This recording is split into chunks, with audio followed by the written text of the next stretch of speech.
Hey, it's me. Before we get started today, small favor. We've been doing this podcast for almost 2 years. And as it turns out, there's a lot of you out there listening. We are very grateful for that. But we want to know more about who you are. That way, maybe we can make more shows you like. So take a couple of minutes and fill out the Seattle Now listener survey, okay? You can find the link in the show notes of today's episode. And thanks. All right, let's get going. Hey, good morning. It's Patricia Murphy. It's Tuesday. This is Seattle Now. It's refresh your email and look for an update time for anyone with a student in public school, thanks to COVID. And as staffing shortages are temporarily closing 2 Seattle schools, the longer-term outlook is one big question mark. KUOW's education reporter Ann Dornfeld is here with some answers in a minute. But first, let's get you caught up. If you don't need to cross over Snoqualmie Pass, WashDOT asks you to wait a bit before traveling I-90 if you can. 2 lanes opened up late Sunday, but it's still slow going. For now, they're asking drivers to keep the roads free for 18-wheelers to help clear the freight backlog. So unless you've really got to go, maybe wait a couple days. You'd be helping restock your local grocery store if you do. Speed limits are being kept to 45 miles an hour to keep things safe. Meanwhile, the Canadian border may be open, but the CDC says you probably shouldn't go there either. The country was added to the list of places the CDC advises against traveling to because COVID infections have grown significantly in recent weeks. Officials say the virus is so prevalent in Canada, even fully vaccinated travelers are at risk of becoming infected. The outlook is serious here at home, too. A new model from the UW's Institute for Health Metrics predicts that by next month, we'll need twice as much ICU capacity for COVID patients statewide. And if you needed another reason to stay home, there's more heavy rain on the way. The National Weather Service says Seattle could get another inch by tomorrow, even more around Bellingham. Snoqualmie Pass and Paradise at Mount Rainier could get up to 5 inches. Things will start to dry out on Thursday. Franklin High is back open, but schools closed again today at Kimball Elementary. Both were closed Monday due to staffing shortages. It remains unclear if this is a one-off or both schools will need to shift to remote learning. Other schools in the region have already made the shift to remote. What does this mean for the public school system that's under tremendous pressure to stay open? Ann Dornfeld reports on education for KUOW. Hey, Ann. Hi, Trish. So I got a kid in Seattle Public Schools, so I'm not just a podcast host here. I am also a concerned parent. Students were home yesterday, but just at 2 schools, Kimball Elementary and Franklin High. What happened there? Well, at both schools, there were significant staffing shortages, and the district said that it was so significant that the schools couldn't function normally and that they were going to take today to reassess. At Kimball, staff reported that they had so few special education staff that 2 students actually went unattended, and that's at an elementary school. And then at Franklin, staff have been giving up their planning periods to cover for absent colleagues because they couldn't find subs. I spoke to Katie Honig. She teaches language arts and social studies at Franklin. And she said that a huge number of students have been absent too, which makes it really hard to serve everyone. Students are at school and those are at home.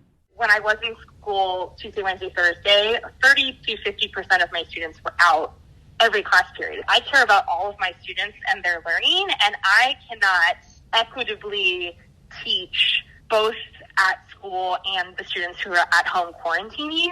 But Ann, why just these 2 schools? There are more than 100 schools in the district and they all have COVID cases. Could this happen other places? Absolutely. And I expect that it will. You know, when we're looking at the COVID numbers locally, it's exponentially growing still. We have yet to round the curve. And I know that staffing situation is really tenuous at a lot of other schools as well. And then, of course, there's a question of, you know, at what point do schools go remote individually or collectively? The district has said it's committed to keeping in-person classes right now, but it sounds like they can't really control what's happening within the schools with teachers calling in sick. Right. I think that they are committed insofar as that is possible. And from what staff say, they are overly committed and committed even, unfortunately, when it's not necessarily feasible. The word that I heard from a lot of staff members has been untenable. That this is an untenable situation, that they're just stretched beyond their limits.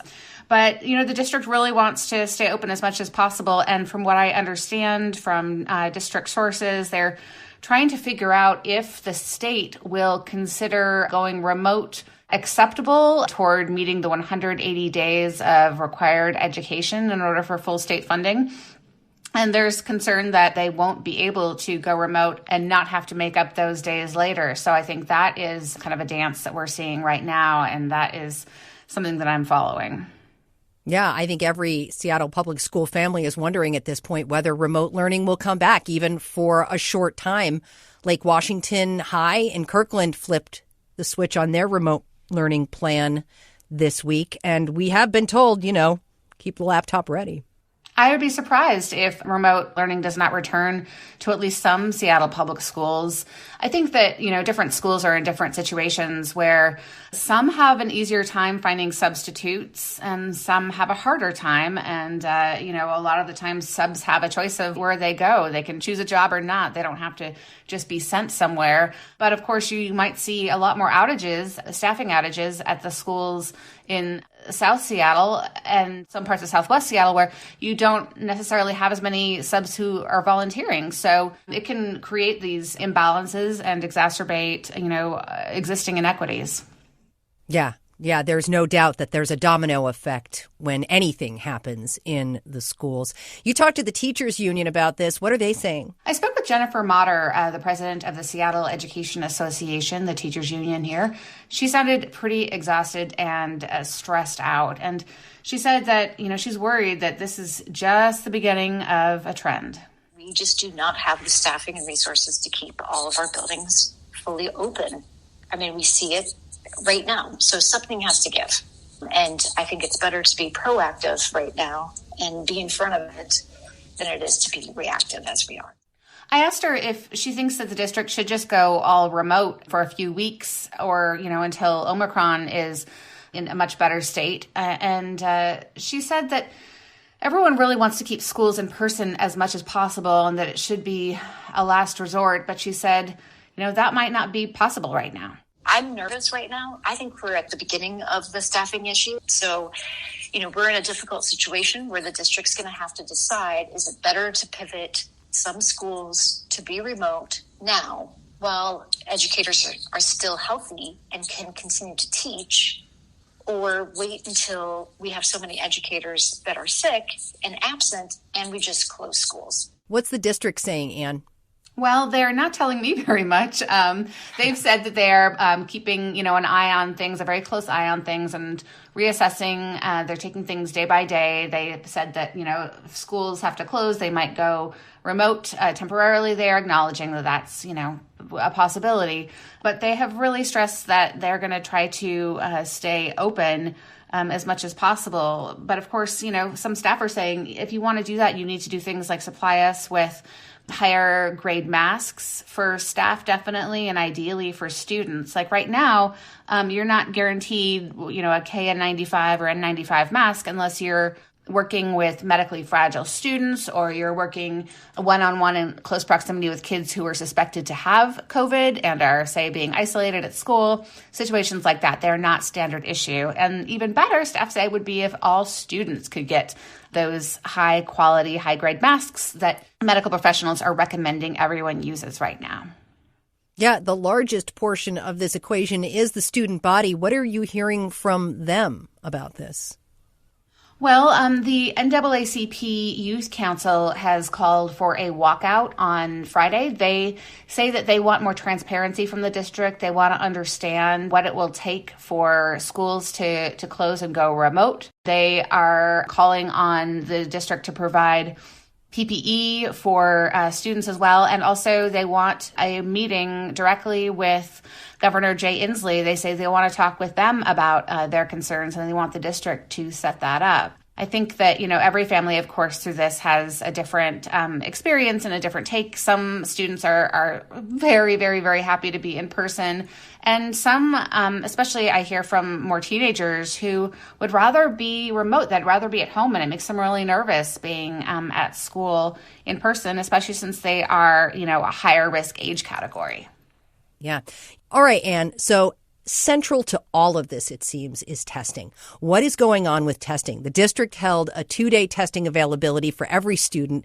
They reached about 1 in 4 in the end. Does the testing seem like it could help? Absolutely. More testing could help a lot.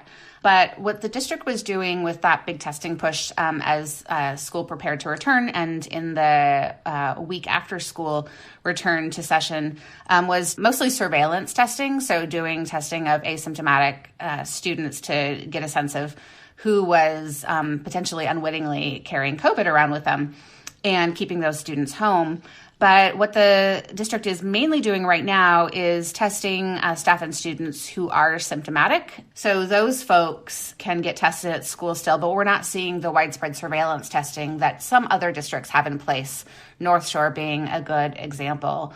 Surveillance testing, just doing asymptomatic testing, is common at a lot of private schools and in some well-resourced districts, but it also depends on families signing up for that testing and being willing for their student to get their nose swabbed on a weekly or biweekly basis or what have you.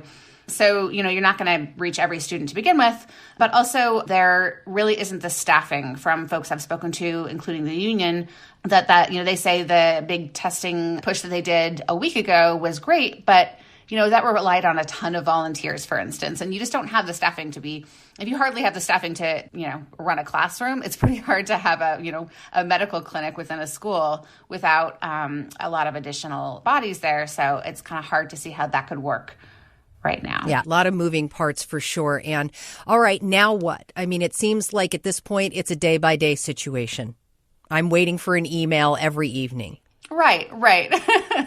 And of course, as an education reporter, I'm spending my evenings, refreshing all the different websites and checking Twitter and trying to stay on top of things. It moves pretty quickly and definitely doesn't always move quickly enough. But I think that the district sounds like it's taking a day-by-day approach and really, has not figured out a strategy yet, has not put a strategy in place at least for how to tackle Omicron. And, with so many different needs and so many different situations at all these different schools, I don't envy them their responsibility. KUOW's Anne Dornfeld, thanks so much. You're welcome. An update for you on this one. After we talked with Anne, Seattle Public Schools updated its COVID dashboard. And like we heard from Judith Malmgren yesterday, the old graphs don't quite contain Omicron. The district says positive cases are up tenfold last week compared to the week before winter break. 821 cases, including 137 school staff. Anne says that's probably a significant undercount due to the lack of testing availability. Thanks for listening to Seattle Now. Caroline Chamberlain Gomez produced today's show. Matt Jorgensen does our theme music. I'm Patricia Murphy. See you tomorrow.